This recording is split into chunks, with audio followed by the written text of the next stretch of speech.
team, c'est parti pour la deuxième partie sur les témoignages de personnes ayant subi un viol. J'ai mis beaucoup de temps, de retard pour la sortir, mais je suis occupée. Mais tranquille, je vais tous les sortir, donc paniquez pas, ne venez pas en DM en mode c'est quand tu sors la prochaine partie. Tranquille, elles vont toutes sortir. Bon, je sais que j'avais commencé à lire un témoignage sur votre vidéo, mais que vous n'avez pas pu voir parce que j'avais coupé, parce que ça ne rentrait plus dans le timing, donc je vais le relire. Bon, certes, des fois il manque des mots, les phrases sont pas très bien formulées, Inch'Allah, on va comprendre à deux.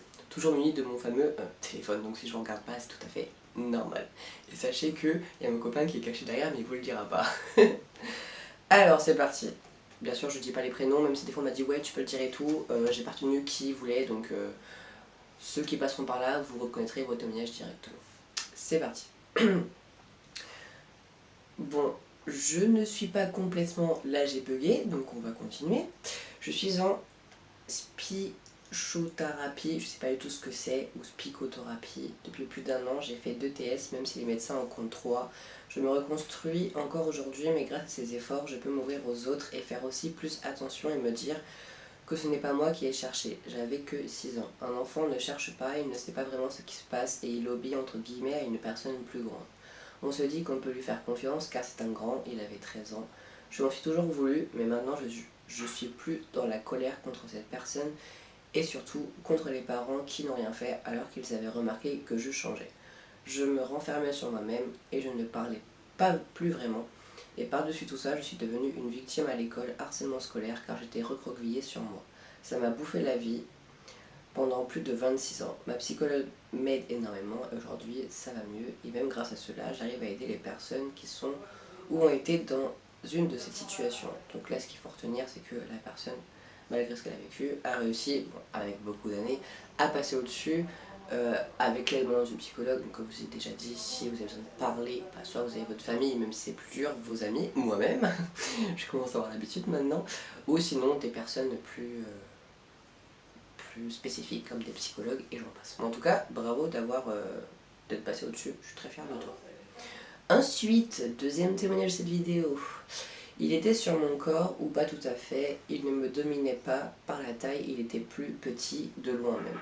Pour autant, j'étais pas debout, il me dominait donc de quelques têtes. J'étais à genoux au début, en tout cas, il était plus fort que moi. Non, j'étais plus faible que lui, oui, on dirait une histoire. J'étais incapable de parler, d'hurler ou de bouger, j'étais tétanisée. La peur m'a privée de moi-même, il en a profité pour m'achever. Il a utilisé mon corps, il s'est repu de ses envies les plus sales, je n'étais plus rien, je n'étais plus Léa, j'étais une chose. Il m'a sali, pas dans le sens premier, plutôt dans le sens où il m'a obligé à détester mon corps. Corps incapable de se défendre, corps silencieux, corps otage de lui-même, corps volé, corps violé.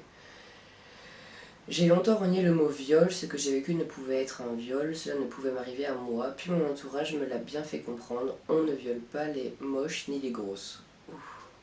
Puis c'est quoi le viol? Dans ma petite tête d'enfant de 15 ans, ce n'était pas clair, personne ne m'a jamais expliqué, alors je ne savais pas. On m'a volé ma vie, on m'a volé mon âme, on m'a volé mon innocence. Je crie à l'aide, je crie au secours seulement après 1 an, voire 2, bientôt 3. Bien avant, quand il me dominait, je n'ai su que me taire, ou plutôt, je n'ai pas su, je n'ai rien su. Alors, je connais quand même bien cette personne maintenant, mon copain aussi d'ailleurs, et c'est vrai que j'avais pas du tout... je vous ai dit, j'ai pas lu les témoignages avant maintenant.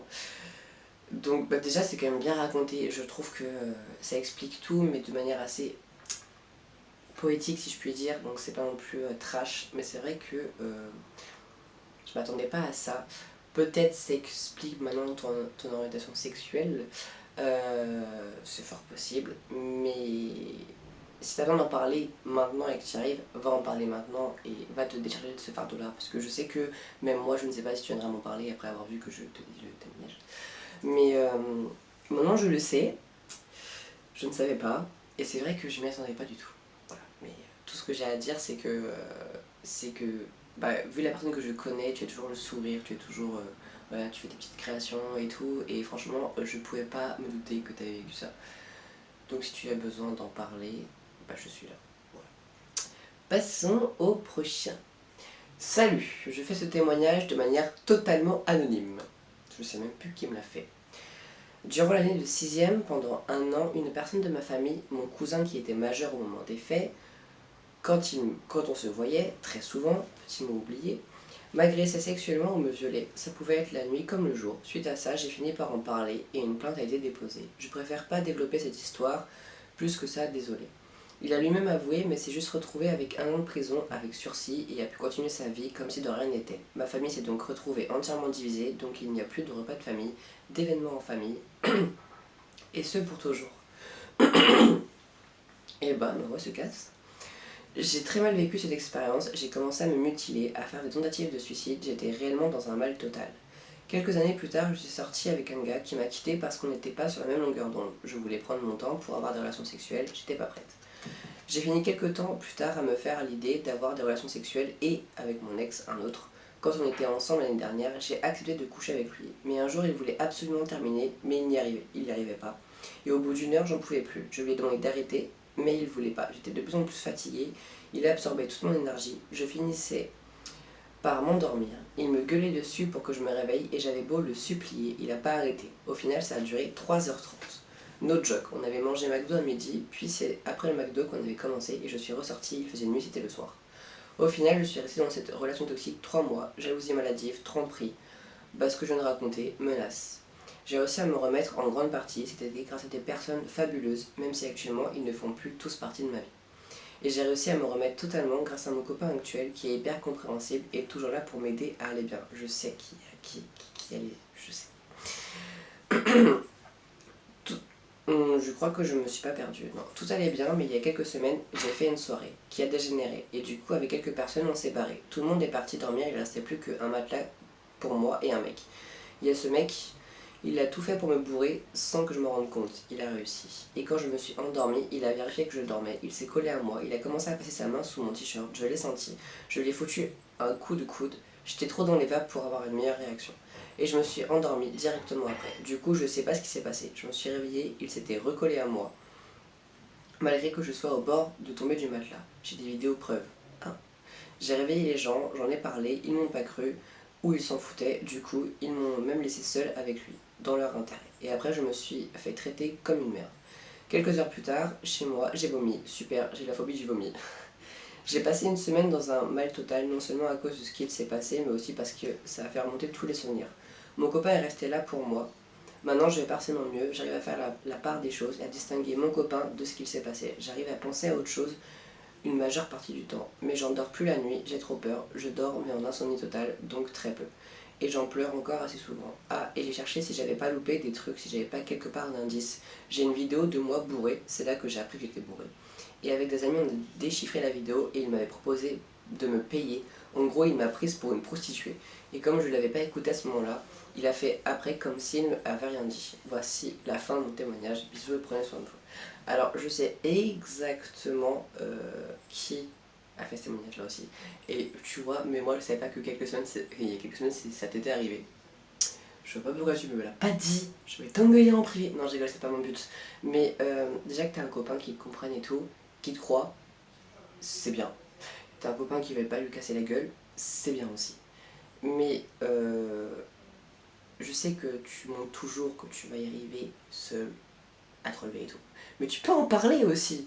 Genre à tes amis qui vont vraiment te croire. Genre je pense pas que moi je vais te regarder et te dire non, je te crois pas. Donc c'est comme tu veux. Après c'est vrai que on travaille quand même ensemble, etc. Donc je sais que tu tiens bien le coup et que tu te relèves. Mais si tu veux un jour en parler, tu sais où me trouver. Bon, passons à la prochaine. Je sais plus c'est le combien, je pense que c'est le quatrième de la vidéo. Bonjour, je suis une humaine de 17 ans et cette histoire s'est passée quand j'avais 15 ans. Je sortais avec un garçon et tout allait bien entre nous jusqu'à ce qu'il commence à envoyer des photos dénudées et me force à en faire sous la menace de faire du mal à ma famille. Tout ce n'est pas arrêté ici. Quelques jours après, au moment d'une heure de permanence, il m'a emmené dans une cage d'escalier et a commencé une pénétration digitale. Ça me faisait super mal. Je me débattais et lui criait dessus, mais rien n'y fait. Il a continué et personne ne m'a entendu. Puis il est parti sans se retourner. J'ai osé porter plainte un an après. Mais ma plainte a été classée mensongère. Au jour d'aujourd'hui, j'essaye de me relever tant bien que mal et de reprendre confiance en moi. Merci de m'avoir écouté. Bonne journée, nuit. Je comprends vraiment pas pourquoi quand on va porter plainte directement elle va être classée en mensongère. Genre je ne vois pas, tu vois, ce qui serait... ce serait une perte de temps d'être en mode oui, en fait j'ai vécu ça, mais en fait c'est pas vrai. Je comprends pas. C'est vrai que on va dire que la justice de nos jours elle est un petit peu à modifier, on va dire. En tout cas, si t'as réussi quand même à te relever au jour d'aujourd'hui, c'est le principal, c'est tout ce qui compte, et en espérant que bien sûr ce genre de choses ne t'arrivent pas une nouvelle fois. Bon, cinquième témoignage. Je risque d'avoir du mal à le lire parce que je sais que cette personne-là a un peu du mal à s'exprimer. Je préfère le dire, si je bug, c'est tout à fait normal. Bon, il faut commencer par raconter ce que mon frère m'a fait subir. Oui, je déchiffre en même temps. Tout a commencé quand j'étais au CP, je pense, et mon frère était au collège. Mon frère a abusé de moi, je suis passée de sa petite sœur à petite amie. Mes parents travaillaient à l'époque, j'étais toute seule avec mon frère. Mon frère me forçait à me déshabiller devant lui et lui masturber. Voilà, le sexe. Voilà, je vais pas non plus, je suis pas là pour décrire ce qui s'est passé non plus. Et m'a allongée pour faire des choses horribles. Est-ce un soutien? Oh là, je suis désolée, je bug. En gros, elle dit clairement que ses parents ne voulaient pas qu'elle en parle. Elle a su auprès au collège que ça pouvait être puni par la loi, mais elle a quand même rien fait.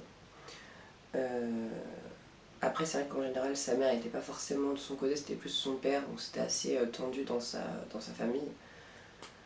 Et elle a eu du mal à se reconstruire suite à ça, c'est tout à fait normal. Et au jour d'aujourd'hui, elle voit toujours une psychologue à son âge. Voilà, elle a eu 36 ans. Et que ça reste toujours dur pour elle. Cette personne-là, je la connais parce qu'elle vient m'en parler. Je suis désolée de ne pas avoir vraiment lu ton témoignage, mais j'aurais lu des mots et ça aurait été assez compliqué.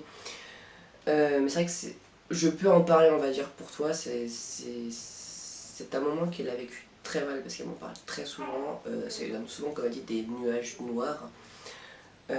Et elle n'arrive pas en fait à passer au-dessus. Voilà, elle se dit clairement quand son père ne sera plus là, elle se demande si elle sera encore là. Voilà. Donc c'est sûr que c'est assez compliqué de se répéter, de dire que ça va aller, qu'il faut passer au-dessus, il faut que tu en parler, etc. Mais je vais quand même me répéter, enfin, ça remonte à quand tu étais en primaire.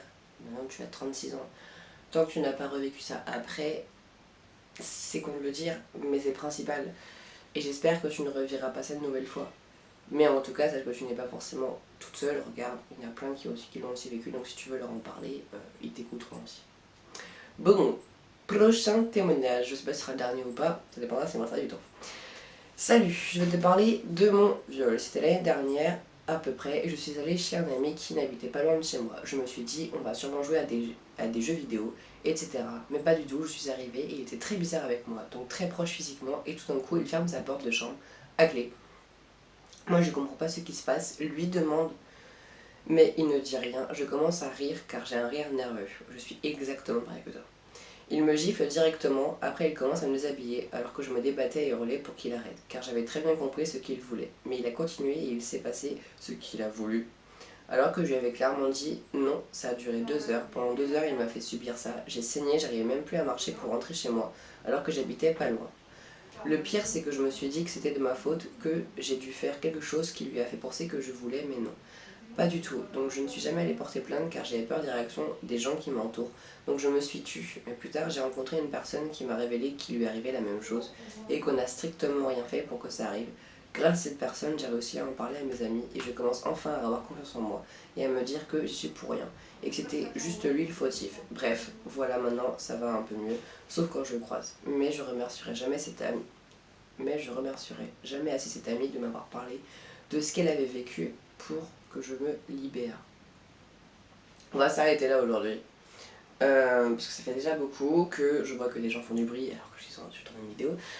Je suis contente que t'ailles mieux, je suis contente que t'aies pu te relever, surtout grâce à une amie. Et puis en général, sachez que vous ne donnez jamais de signe que vous avez envie. Sinon ça ne s'appellera pas un viol. Donc ce n'était pas de ta faute, tu n'as rien fait pour le subir. En tout cas, si tu as besoin d'en parler, n'hésite pas à venir directement en privé. Merci pour tous vos témoignages. Il y aura une partie 3 qui sortira. Je ne vous dirai pas quand, sinon je vais encore faire harceler. Mais bientôt. Prenez soin de vous. Et pour une fois, je vais faire un petit ending comparé à la dernière fois. Pensez à vous abonner, liker, venez m'en parler si vous voulez. Et puis, passez très bon fin de week-end. Kiss!